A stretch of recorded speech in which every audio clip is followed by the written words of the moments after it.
A ver, vamos acordándonos. Las dos instituciones que se establecen en América. A ver. Miguel.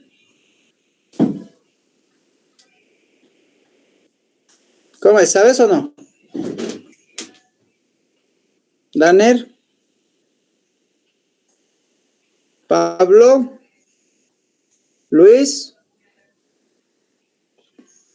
José. A ver, ¿cómo ninguno va a saber? A ver, ¿qué pasó? Kevin. Marx. A ver, Alain. ¿Cómo es? ¿Cuáles son esas dos instituciones que trabajaban directamente con la corona en España? A ver. Ya pues, muchachos. Nada, chicos, no reaccionen. Ya tenemos la Casa de Contratación y lo que es el Consejo de Indias, ¿ya? Ok, a ver si vamos a repitiendo, ¿ya? A ver, ¿cuáles son esas instituciones, Miguel? Nada, el Miguel. ¿Cuáles son esas instituciones, Pablo? La Casa de Contratación y la Casa de Indias. El Consejo de Indias, ¿cuál es? Otra voz, Consejo de Indias. Eso, ya, muy bien, la Casa de Contratación y el Consejo de Indias. La organización de los nuevos territorios en América estuvo acompañada por una producción normativa de proporciones significativas, como lo demuestra la primera sistematización de disposiciones reales sobre las Indias publicada en el año 1542 por orden del rey Carlos I, conocida como Leyes Nuevas de Protección para los Indígenas, ¿ya? Este propósito de este conjunto normativo era ordenar la exploración, ocupación y explotación de los territorios de ultramar, recuperar buena parte de aquellos derechos cedidos por la Corona de Castilla a la iniciativa privada durante los primeros momentos de la conquista y paliar en lo posible las nefastas consecuencias de la expansión europea en América en términos humanos. ¿Ya? Entonces, la corona establecía ciertas leyes para proteger a los indios, establecida por Carlos I, ¿ya? Y a su vez también establecer lo que vendría a ser una situación mucho más legal para aquellas personas que puedan ocupar este territorio y no adueñarse de algo que no le pertenecía a la corona.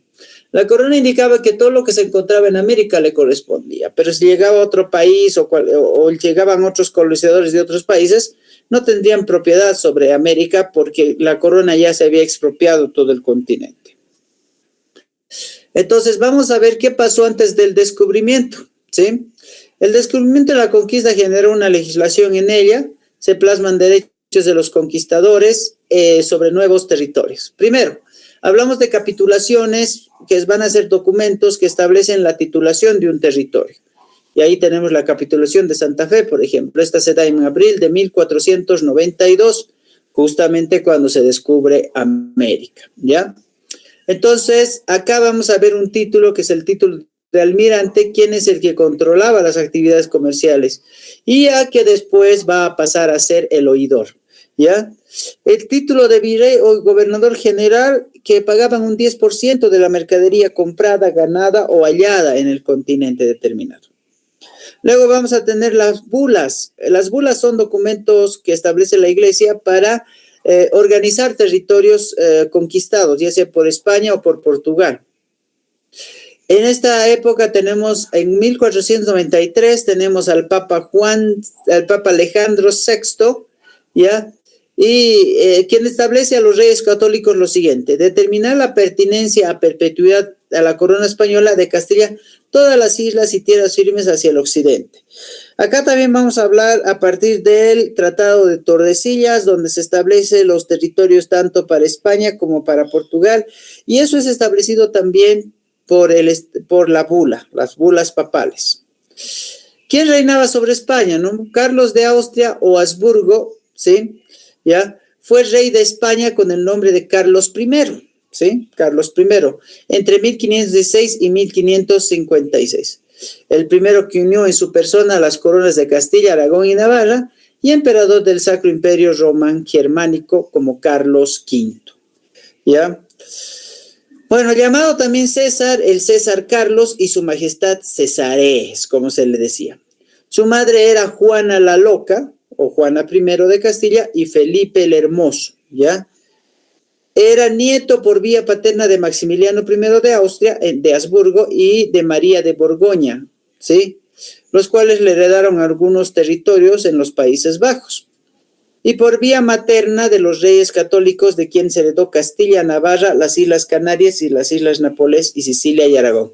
Este fue el primer rey, ya después de Isabel y Fernando, fue el primer rey que estableció algunas reglas en España, ¿no?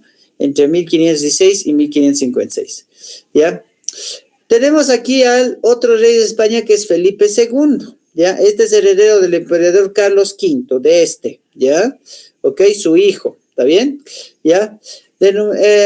Carlos V era Carlos I en España, ¿no? Gobernó el vastísimo imperio integrado por Castilla, Aragón, Valencia, Cataluña y Navarra, el Rosellón, el Franco, Condado, los Países Bajos, Sicilia, Cerdeña, o sea, todos los territorios que le correspondieron a su papá se les pasó a su hijo para que éste gobernara. El hijo de Carlos I, que en este caso es Felipe II, ¿ya? Isabel de Portugal son sus padres, en su preparación para su comitiva regia y de gobierno, se instruyó desde muy joven con Juan Martínez Silicio y Juan de Zúñiga, su papel en la política interior y su protagonismo internacional. ¿Ya?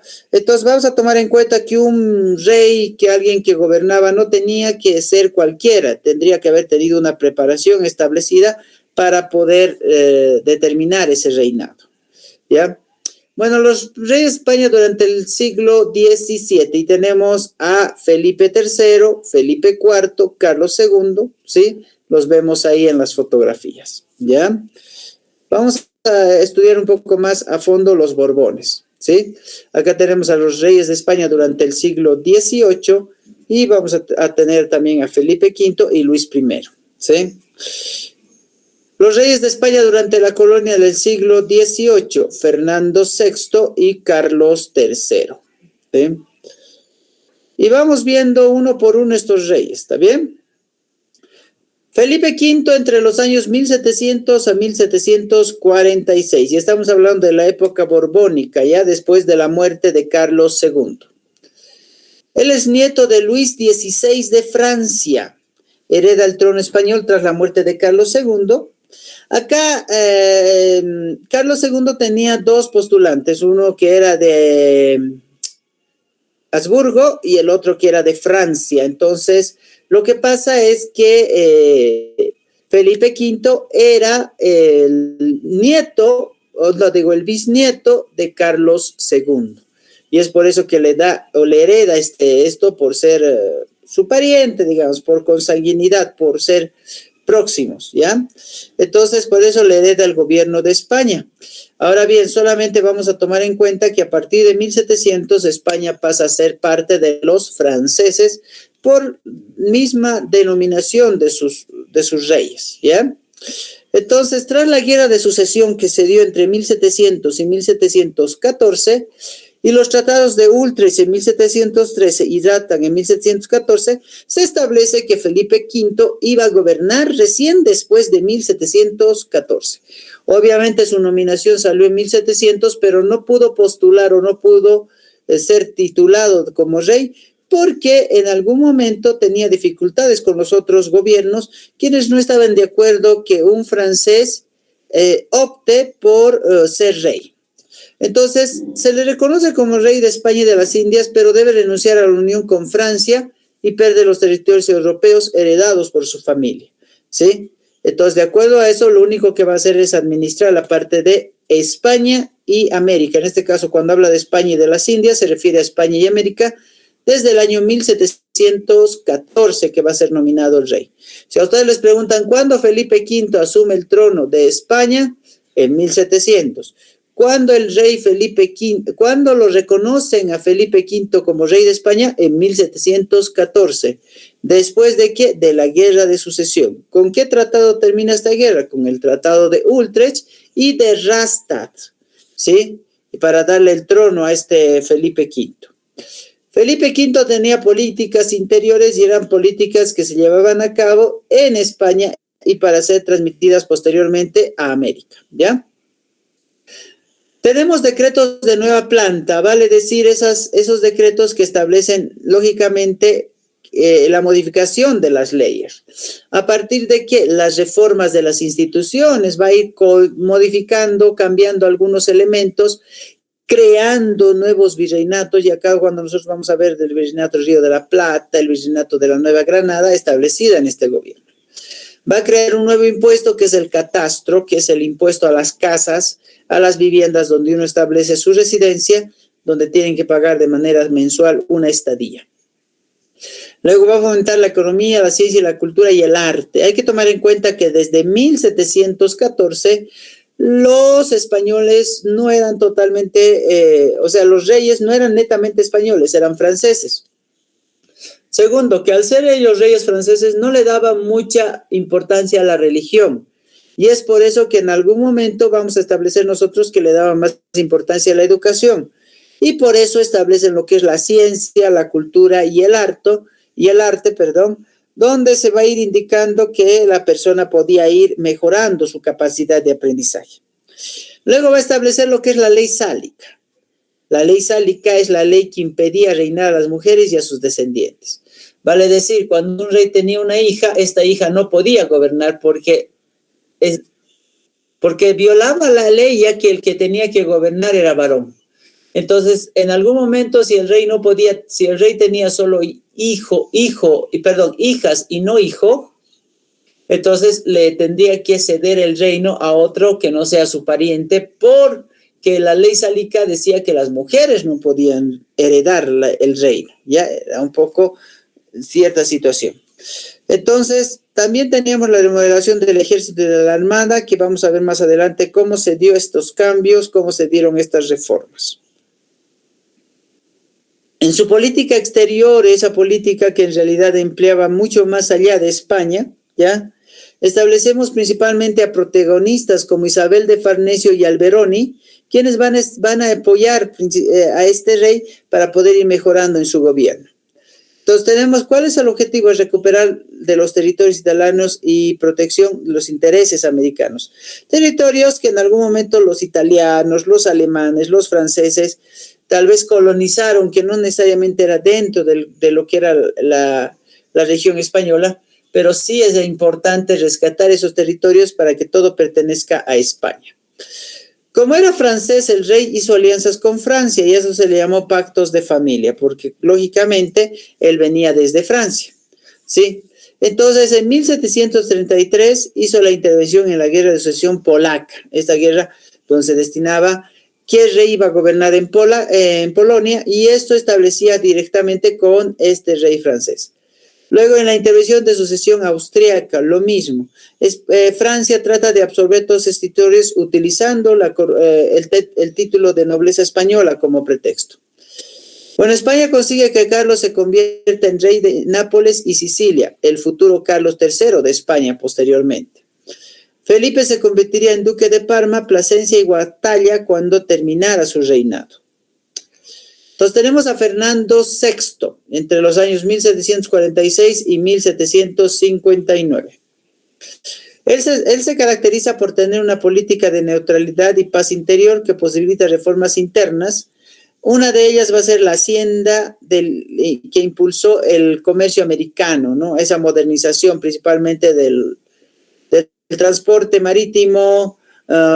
El regalismo es un estilo cultural que va a impulsar necesariamente a partir del enfoque de cultura.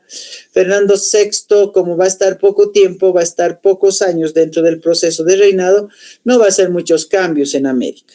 Si sacamos las cuentas, tenemos de 1700 a 1746 con Felipe V. Pero tomamos en cuenta que Felipe V recién asume el gobierno en 1714, ¿ya? Entonces ahí vamos a establecer un poco más de corto el tiempo, ¿está bien? Pero en el caso de Fernando VI es de 1746 a 1759. Es un periodo un poco más corto para lo que se denomina una dinastía. Luego tenemos a Carlos III, y habíamos visto acá a Carlos III también, ¿sí? ¿Ya? Que va a ser después, como en la época de Felipe V, Carlos III era nominado rey de Nápoles y Sicilia y después va a ser nominado como rey de España, ¿sí? ¿Ok? Carlos III en realidad fue uno de los reyes que más actividades realizó en América, ¿sí? Y también en el mundo. Estuvo desde el año 1759 al año 1788, ¿sí? Entonces, ¿qué hace este rey? Firma el tercer pacto de familia con Francia, ya habíamos visto. Estos pactos de familia establecen la unión entre dos reinados, entre España y Francia. Esto lo firma en el año 1761, frente a Inglaterra, por lo que intervenimos en la Guerra de los 7 años, ¿sí? ¿Ok? Como que de repente Francia e Inglaterra se enfrentaron ya en esta guerra de 7 años por territorios, específicamente entre los años 1753 a 1763. Y la guerra de independencia de Estados Unidos, que fue entre el año 1775 y 1783. ¿Ya? Entonces, estableciendo esto, ya Carlos III había realizado ejércitos que partían desde América para intervenir en estas guerras porque eran parte del gobierno español, apoyando netamente a Francia, ¿sí? Quien había ganado la guerra de 7 años, pero no había podido lograr establecer un proceso mucho más allá del que se esperaba en relación al éxito con lo que es la independencia de Estados Unidos. No pudo porque a Estados Unidos lo colonizó Inglaterra, ¿ya? Y Estados Unidos se liberó de Inglaterra, pero los franceses y los españoles no pudieron ya conquistar Estados Unidos porque Estados Unidos ya declaró su independencia. Entonces tenemos la intervención en el norte de África contra los piratas berberiscos, ¿sí? Ya este proceso de terminar la piratería y terminar con estos grupos que asaltaban a los navíos, en cierto sentido, vamos a ir nosotros estableciendo como una protección. Luego vamos a ver posteriormente la política pacifista, ¿sí? Motivada por las dificultades económicas, a través primordialmente de utilizar el Océano Pacífico para establecer el comercio. En su política interior, que es mucho más viendo con España, vamos a ver acá lo siguiente, ¿ya? Es un rey reformista y modernizador, utiliza el despotismo ilustrado. El despotismo ilustrado es un entorno cultural donde se establece lo que vendría a ser primordialmente la escritura de poesías, realización de pinturas relacionadas a la religión y también lo que establece lo que es la relación de la literatura con la religión. Entonces, contó una serie de ministros ilustrados, ¿ya? Por eso vamos a ver nosotros la parte del despotismo ilustrado, tiene que ver con la ilustración, ¿ya? Y aquí tenemos Esquilanchi, Aranda, Campomandes, Floridablanca, Gual y Grimaldi. Estos son ministros que apoyaban a Carlos III, ¿ya? Luego se va a dar el motín de Esquilanchi en el año 1766. ¿En qué consistía esto? En el ataque de la iglesia y la nobleza contra la política reformista y real. Más la escasez de alimentos, más la alza de precios, se produce la destitución de Esquilanchi, que era uno de sus ministros, ¿sí? Establecidos, lógicamente, en ese proceso de ambición. Bueno, vamos a ver algunas cosas que hizo este rey, Carlos III, ¿sí? Reorganizó el poder local a partir de su gobierno en España, controló la iglesia y expulsó a los jesuitas. Este año es clave para la historia de nuestro país. 1767, expulsión de los jesuitas no solamente de América, sino también de España. Reformó la enseñanza porque dejó de lado un poco la religión católica para establecer lo que va a ser la ciencia. Fomentó la colonización de territorios despoblados, específicamente en Sierra Morena, por el lado de México. Va a establecer que ahí se construyan ciudades para poder vaciar un poco, ¿no? Algunas ciudades que estaban llenas y que algunos habitantes vayan a buscar mejores formas de vida en este tipo de tierras que en realidad no estaban siendo explotadas ni exploradas, pero que sí tenían el acceso para poder vivir, agua, frutas, en cierto sentido, te daban mucho más contexto. Tenemos la organización del ejército porque ya se va a establecer un distinto uniforme, un distinto nivel de formación, estableciendo en algún momento que la carrera militar vaya a ir cambiando el enfoque de conquista en el proceso de defensa de los territorios esperados. Luego mejoró la hacienda real. ¿Por qué? Porque va a establecer algunos vales reales que se van a pagar posteriormente. También va a establecer la construcción del Banco de San Carlos y va a establecer lo que vendría a ser la Lotería Nacional para sorteos. Va a impulsar la agricultura, el comercio colonial, va a fomentar las compañías privadas y la liberación del comercio. Y asimismo va a hablar de la industria, que van a ser manufacturas reales, no a partir de la construcción de zapatos, bolsos, ropa, etcétera. O sea, un montón de materia que se podría explotar y vender al exterior. Hay que tomar en cuenta que los Borbones dejaron de lado el monopolio comercial que antes España instauraba para llevar a cabo sus negocios, y después de esto, cuando los Borbones se hacen cargo, hacen el libre comercio, la libre circulación de los productos, generando 11 puntos específicos, de los cuales los piratas ya no tenían noción dónde se encontraban y tampoco ya asaltaban los navíos. Va a construir obras públicas como estas que vemos acá, ¿sí? Puerta del Alcalá, Jardín Botánico, Museo El Prado, van a ser algunas construcciones de obras públicas. Impulsó los transportes y comunicaciones interiores a través de la red radial, y esto vamos a ir viendo primordialmente con el uso de lo que es caminos ya establecidos, caminos carreteros ya establecidos, ya de una red radial como una red de pesca, ¿no? Que tiene sus distintos enlaces, ¿ya? Modernizó y embelleció la ciudad donde se establecía, que era Madrid.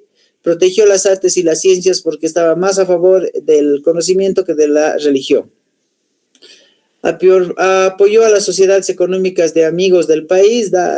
Es un grupo de personas que se dedicaban especialmente al proceso científico, ¿ya? Y regala a España de algunos símbolos de identidad, por ejemplo, el himno y la bandera, ¿no? Que van a ser símbolos de identidad. Y tenemos al último rey de España, y antes de la guerra de la independencia, el rey Carlos IV, ¿ya? Este rey deja los asuntos del gobierno en manos de su esposa María Luisa de Parma y de su ministro Manuel Godoy, rompiendo lo que es la ley sálica, ¿ya? A ver, ¿qué recordamos de la ley sálica? A ver, Kevin, ¿qué es la ley sálica?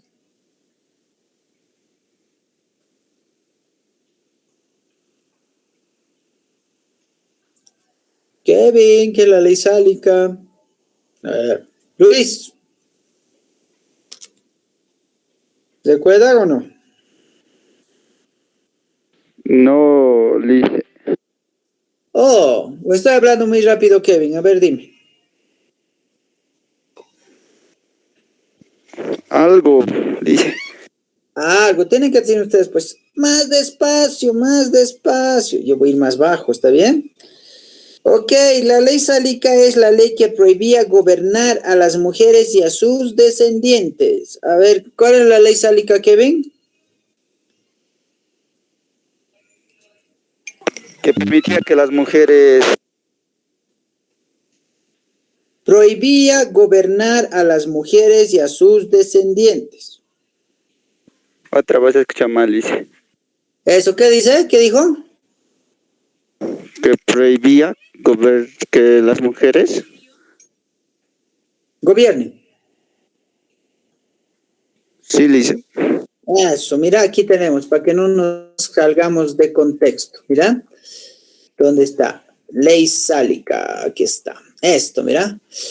Impedía reinar a las mujeres y a sus descendientes, la ley sálica. Este es de Felipe V, ¿ya?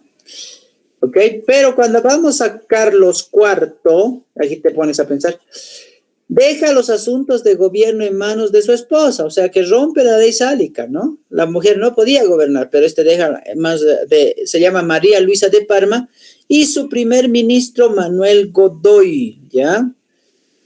Y en este caso él pone fin a ese reformismo que había establecido Felipe V, ¿ya? ¿Por qué? Porque muchas veces había crisis económica, ya que establecía en algún momento el hecho de limitar el poder solamente a los hombres, ¿no?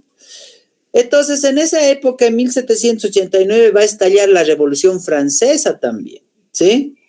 Y va a destituir, bueno, a Carlos V, a Fernando VII, que era su hijo, los va a destituir del reinado, ¿sí? ¿Ya? Entonces, tras la ejecución de Luis XVI, se declara la guerra a Francia, que es guerra de la Convención, entre 1794 y 1795, y se firma la paz de Basilea en el año 1795, ¿ya? Seguimos hablando entre la unión de España con Francia, entonces vamos a tener algunos tratados que vamos a ver en la época de Carlos IV, ¿sí? El tratado que más se llama la atención en la parte de Carlos IV es el tratado de Fontainebleau, ¿sí? Esto se va a dar en el año 1807. ¿Para qué? Para ocupar el territorio de Portugal, porque ya a partir de ese año los reyes de Portugal, sin tomar en cuenta que se llama el Tratado de Tordesillas, van a tomar en cuenta también a Portugal, los franceses en este caso, que no eran netamente españoles, los reyes de España en esa época, van a querer gobernar en Portugal también, en la parte de Brasil. Y sí lo van a hacer porque vamos a tener, por ejemplo, en la época de la independencia, en el año más o menos de 1809, tenemos a la infanta Carlota, se llama. Era igual una portuguesa que también era borbona a la vez. Entonces, por eso se habían establecido un convenio para que los borbones también conquisten lo que vendría a ser Portugal. Luego vamos a tener el motín de Aranjuez en el año 1808, que es justamente el año que este rey ya va terminando su reinado por invasión netamente de los franceses en la Revolución Francesa. Entonces, vamos a tener ahí, por ejemplo, gracias a este motín que descompone una monarquía ya establecida desde hace mucho tiempo, se va a establecer a Fernando VII, que se convierte en rey. Fernando VII es el hijo de Carlos IV, ¿ya? Entonces, Carlos pide ayuda a Napoleón, que es el que había invadido España y también parte de Francia a partir de la formación de sus ejércitos. Napoleón Bonaparte era el emperador de Francia en ese tiempo y claro, Carlos le había pedido ayuda para contener lo que vendría a ser este motín. Pero en ese sentido, Napoleón Bonaparte no quiere colaborar, o más al contrario, va en contra de este rey y le hace abdicar. La abdicación de Bayona se llama el lugar donde este renuncia. Y en ese momento Napoleón Bonaparte pone a su hermano José I Bonaparte y él se convierte en rey de España. Entonces, esta sublevación va a generar lo que es la Guerra de la Independencia posteriormente, para que se vaya liberando primordialmente lo que vendría a ser algunos gobiernos en América de los gobiernos españoles, podríamos ver en el aspecto de político, en el aspecto nominal, ¿ya? Entonces acá tenemos a Manuel Godoy Álvarez de Faría Sánchez Ríos Zarzosa, es así todo su nombre. Él nace en Badajoz en el año 67, en 1767, y muere en París en el año 1851. ¿Sí? Él era hidalgo, político español, ennoblecido, favorito real, primer ministro de Carlos IV, conocido como Príncipe de la Paz por sus grandes dotes para negociar. ¿Por qué les estamos nombrando a Manuel de Godoy? Porque este es el que va a gobernar en América mientras Carlos IV está en España. ¿Ya? Entonces, España durante la cólera de los siglos XVIII al siglo XIX. Tenemos a Carlos IV, a Fernando VII, ¿no? Que ya lo vamos a ir viendo un poco más en el transcurso de la historia, su desarrollo de estos, especialmente a Fernando VII, quien ya chocó con lo que son los gritos libertarios acá en América. Entonces, habíamos dicho a un principio de qué instituciones dependía España para poder desarrollar su economía, su política, la parte administrativa. Dependía de dos, de la Casa de Contratación y del Consejo de Indias. Y acá vamos a ver el Real y Supremo y Consejo de Indias creado en el año 1523 en Sevilla. Vamos a ver que lleva a cabo dos sistemas de control. Primero es el juicio de residencia y luego son las visitas. ¿Saben ustedes? Ya les he hablado del juicio de residencia el otro día. A ver, ¿qué es un juicio de residencia?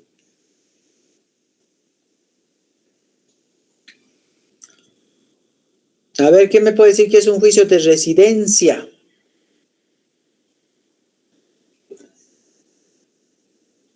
¿Nadie? Oh. Un juicio de residencia es un juicio que se le hace a un español en el lugar donde éste radica. Ya, por ejemplo, se hacía el juicio de residencia aquí en América en dos territorios, especialmente cuando hablamos del Río de la Plata y del Perú. Acá tenemos en Lima y en La Plata los juicios de residencia, ¿ya? Entonces, ¿qué se hacía esto? Por muchas veces se le hacía rendición de cuentas al virrey, al gobernador, al intendente, a las autoridades, se les hacía rendición de cuentas para saber cómo están realizando su trabajo. ¿Ustedes se acuerdan cuál es el contrapeso del virrey? Eso también hemos visto, a ver.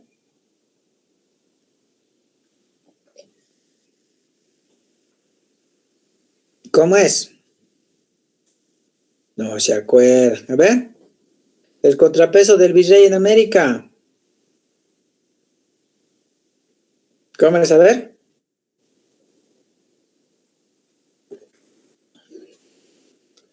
Marx. ¿Cuál es el contrapeso del virrey en América? ¿Quién era el que le controlaba al virrey en América? ¿Sabes o no?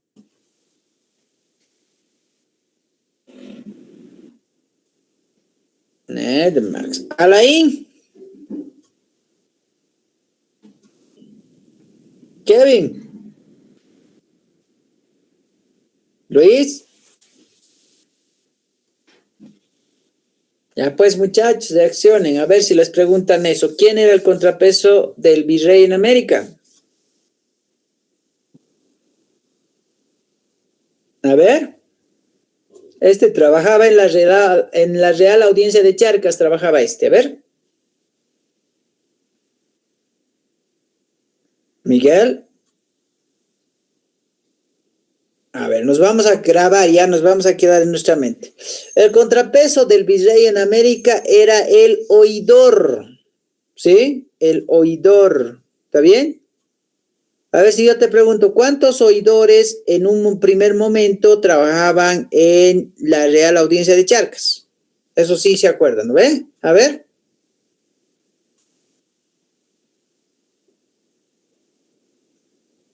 ¿Cómo es? A ver. Vamos acordándonos, chicos. 4 oidores y un presidente. ¿Lo ve? ¿Sí? A ver, Pablo, ¿cuántos oidores trabajaban en un primer momento en la Real Audiencia de Charcas? 4. 4 oidores y un presidente. Muy bien.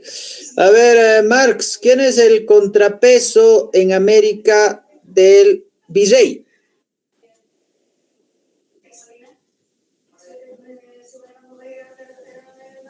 Max, aunque le he dicho, no me escucha. A ver, ¿quién me responde? ¿Quién es el contrapeso en América del virrey? El oidor. ¿Y dónde trabajaba el oidor?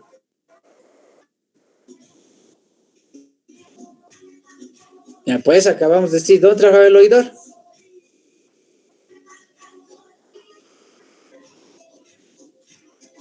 Es muchacha, a ver, reacciona. El oidor trabajaba en la Real Audiencia de Charcas, ¿está bien? Bueno, en la Real Audiencia en realidad, porque no solamente en Charcas había Real Audiencia, había Real Audiencia en Buenos Aires, en Cusco, pero vamos a ver, el oidor trabajaba en la Real Audiencia, ¿ok? ¿Ya? Muy bien. ¿De quién dependía la Real Audiencia? ¿De quién dependía la Real Audiencia? El gobernador. No, ¿qué estamos viendo acá en la presentación? Consejo de Indias. Eso, el Consejo de Indias en España, la Real Audiencia en América, ¿está bien? ¿Se entiende, no ve? Entonces, cuando el oidor le informaba al magistrado del Consejo de Indias lo que pasaba en América, el magistrado hacía visitas, ¿ya? Y estas visitas eran establecidas por una autoridad mucho más que el virrey, ¿está bien? Hacían visitas de inspección general a un virreinato, a una capitanía general, o también hacían visitas mucho más específicas solamente a un funcionario, ¿ya? ¿Ok? Entonces, ahí vamos a ver nosotros ese establecimiento. ¿Y a qué eran estas visitas? Eran situaciones donde les hacían inspección, cómo estaba su virreinato, cuánto estaba ganando, cuánta población tenía, todo ese proceso que era auditado. Luego vamos a ver que en relación a los organismos legislativos para América tenemos la elaboración de ordenanzas, reales cédulas y documentos normativos. ¿Ya? Ordenanzas eran las leyes que se transcribían para hacer conocer a los americanos, hacer conocer a los españoles. Las reales cédulas eran permisos que se les daba a los peninsulares, a los criollos para asumir algún trabajo en América. Y los documentos normativos eran necesariamente ese proceso que se establecía para identificar la salida, el ingreso de cierto producto que se pasaba a la casa de contrataciones, etcétera. Esos documentos normativos implicaba lo que vendría a ser todas las leyes también que se establecían en América. Una de estas era la Ley de Indios. Luego tenemos el organismo judicial, también se establece en América. Tenemos el árbitro de conflictos entre la Real Audiencia y la Casa de Contratación. O sea, vale decir, cuando nosotros teníamos un conflicto que se presentaba tanto en la norma legal como en la norma económica, el que intervenía vendría a ser necesariamente una persona que estaba a cargo de las visitas, ¿ya? Él es el que se hacía los juicios para poder establecer cuál era la norma que se debería seguir, ¿ya? Entonces, en este contexto, también dentro del organismo judicial vamos a tener el Tribunal de Apelación, que va a ser un tribunal que va a defender las causas de los que están siendo juzgados, ¿ya? Por ejemplo, en un tribunal de apelación se veía, por ejemplo, un español que se haya casado con una indígena. Eso no estaba en las leyes establecidas por la corona. Entonces, en algún momento eso iba a tener su sanción. Lo que pasaba es que si la indígena no se bautizaba, el español iba a ser sancionado. Si la indígena se bautizaba antes de casarse, el español no iba a ser sancionado porque la indígena sería ya católica. Entonces, ¿cuándo pasa esta apelación? Cuando el español decía, nos casamos, pero mi esposa todavía no se ha bautizado, pero se va a bautizar, entonces no tendría que haber ningún tipo de sanción. Entonces, eso establecía que existe este tipo de defensas. Entonces, en 1542 se van a generar nuevas leyes y esta va a ser para protección netamente de los indígenas. No tocarlos, no maltratarlos, no esclavizarlos, pagarles un salario, permitirles un día de descanso. Eran cosas que se les daba a los indígenas con estas nuevas leyes que obviamente los encomenderos no seguían o no estaban de acuerdo. Ya, el Consejo de Indias duró hasta el año 1834. Vamos a ver qué impuestos determina desde la forma legal este Consejo de Indias. Tenemos la alcabala, que está grabada principalmente la compra-venta de bienes muebles e inmuebles, arriendos, permutas, donaciones y préstamos, ¿ya? Esta alcabala, grabar significa pagar, tributar, ¿ya? Un determinado porcentaje.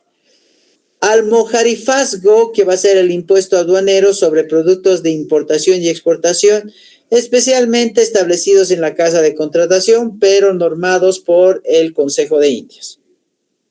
Las derramas van a ser impuestos forzosos en caso de catástrofe. Por ejemplo, un español le van a construir la casa, pero sucede que esa casa que este español, donde va a vivir este español, de repente se va a ir deteriorando, se va a ir desgastando, o en algún momento se va a caer algún elemento, el techo y todos esos arreglos, el Estado se encarga de pagar esto, y es un impuesto forzoso que el Estado paga si es que sufriera algún desastre, sus viviendas, ¿no? Las carreteras y demás.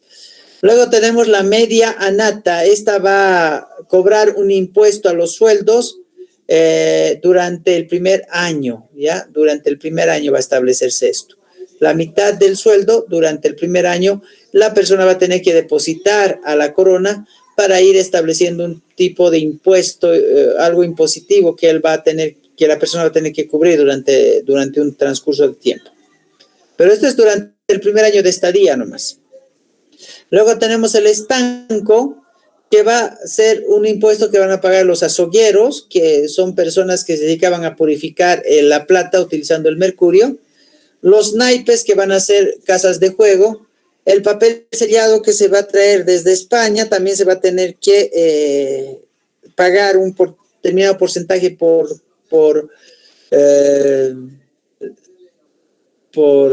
ya se me fue un determinado porcentaje por adquirirlo, ¿ya?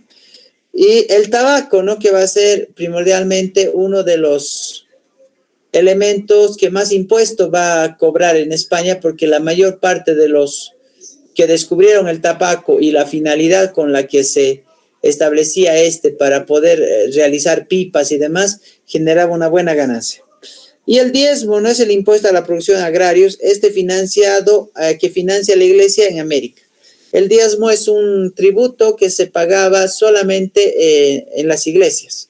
Entonces las iglesias tenían que pagar un porcentaje a España para poder establecer, lógicamente, su residencia en América. Pero una vez que se establece el diezmo como un impuesto directamente que va a ir a la corona y ya no a la iglesia, y así la iglesia va a dejar de hacerse rica con el castigo de los demás, y es por esa razón que en algún momento la iglesia simplemente va a ser como un pretexto para cobrar el diezmo, que en realidad va a ir directamente a la corona española y ya no a un clero secular, como habíamos visto anteriormente. Bueno, tenemos la casa de contratación, que va a estar establecida desde el año 1503 al año 1790, ¿ya?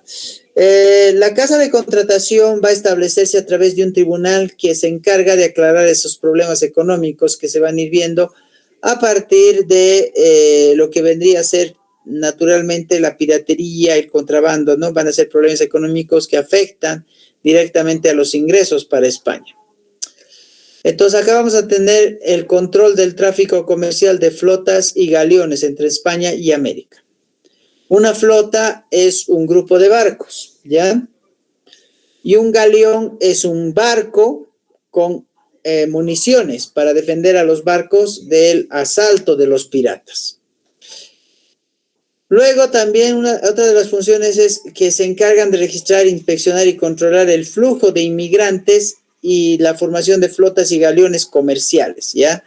La casa de contrataciones cobraba un determinado monto para pasar de España a América, y todos los que tenían que pasar a América tenían que pasar por España para poder llegar a América, con embarcaciones especiales, con personas que sabían cómo llegar al continente, etc. Y recauda el quinto real. Cuando hablamos del quinto real, es el impuesto que se paga en las minas, ya por la plata especialmente, donde se establece un determinado porcentaje de cobro. Bueno, vamos a ver estas instituciones en América. Ya hemos visto en España, la Casa de Contratación y el Consejo de Indias. En América tenemos al virrey, ¿ya? Por costumbre, a partir de 1547 se nombraba a miembros de la primera nobleza de Castilla. O sea, hay personas que no necesariamente eran herederos, sino podían ser nominados por el rey, ¿sí? Y tenemos a los virreinatos en el siglo XVI tenemos de la Nueva España y del Perú, ¿sí? Tenemos virreinatos en el año 1535 y el virreinato del Perú en el año 1542. ¿Ya? Esos son los construidos en esos años o fundados en esos años. ¿Ya? Entonces, un virreinato es la máxima expresión territorial administrativa de las Indias. Esta es creada en 1492 por la capitulación de Santa Fe. Un virrey representa la realeza máxima autoridad en las Indias. Las órdenes que recibía era del Consejo de Indias. ¿Cuáles eran los roles de un virrey en un virreinato? Era el poder ejecutivo, era presidir la hacienda, comandaba el ejército, también hacía ejercicios de derecho y también de patronato, controlaba el tesoro público y la acuñación de monedas y generaba este mando supremo en las fuerzas del mar y tierra, ¿no? ¿Ya? Aquí tenemos uno de los virreyes, que es Blasco Núñez de Vela, ya uno de los primeros virreyes establecidos principalmente a partir de 1535. Entonces, los otros virreinatos del siglo XVIII, como vamos a ver, en 1717 el virreinato de la Nueva Granada y en 1776 el virreinato del Río de la Plata, ¿ya? Al cual Bolivia pertenece. ¿Cuáles eran las provisiones de una persona que había ido a España para poder ejercer una determinada función? Pasando por la Casa de Contrataciones para que le den su licencia en el Consejo de Indias, su licencia de trabajo, la Casa de Contrataciones, su pasaje de a bordo. Entonces, primero, estaba prohibido contraer nupcias o establecer lazos de parentesco en tierra americana. O sea, vale decir, los españoles que vinieron a América no podían casarse con indígenas, ¿sí? Entonces establecía ese tipo de prohibición. Ya, por eso es que a veces les hacía juicios por la combinación de razas. Y también no podían vender ni comprar tierras en América. Eso estaba prohibido. Si veíamos a un conquistador vendiendo las tierras, la corona de España lo sancionaba. Si otro español compraba tierras de ese mismo conquistador, la corona lo sancionaba. Muy bien. Ok. Es muy corto el tiempo que tenemos, pero por lo menos algo hemos abarcado. Ya mañana vamos a continuar con este tema. Espero que terminemos, pero les voy a hacer preguntas mañana, ¿no? Van a revisar la grabación de la clase de hoy para ir especialmente reforzando, ¿ya?